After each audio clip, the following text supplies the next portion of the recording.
La dernière résidence de Claude François, décédé le 11 mars 1978, a été remise en vente 45 ans après la disparition du chanteur. Le prix de ce bien de 72 mètres carrés situé au 8e étage d'un immeuble parisien a été dévoilé par l'agence Architecture de Collection. Il est l'un des chanteurs les plus iconiques de sa génération et le pionnier de la pop culture en France. Le 11 mars 1978, Claude François mourrait à l'âge de 39 ans après une électrocution qui lui a causé un œdème pulmonaire.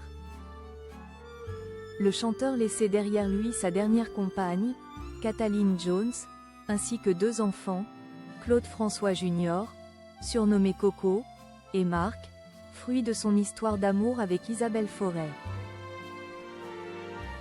Afin de protéger ses 2 enfants âgés à l'époque de 9 et 8 ans, Isabelle Forêt a attendu le lendemain de l'enterrement pour leur annoncer la terrible nouvelle. « J'ai mis 5 jours à trouver les mots pour leur dire la vérité », avait-elle expliqué au cours d'un entretien accordé au Monde, avant de révéler la réaction des 2 garçons.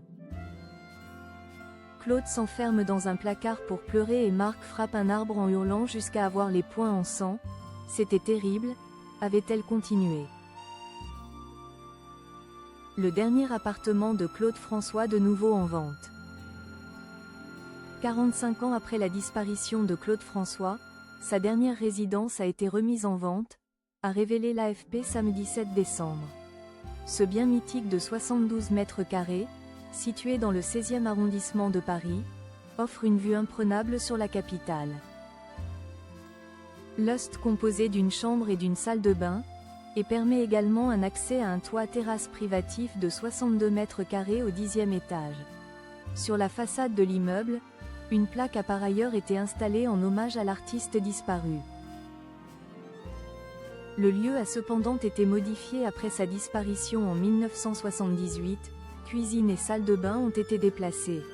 L'aménagement actuel repense la distribution des espaces pour optimiser les circulations, a néanmoins précisé l'agence Architecture de Collection dans une publication Instagram. Concernant le prix, il faudra débourser la somme de 950 000 € pour acquérir ce bien d'exception, précise l'agence. Un lieu chargé d'histoire.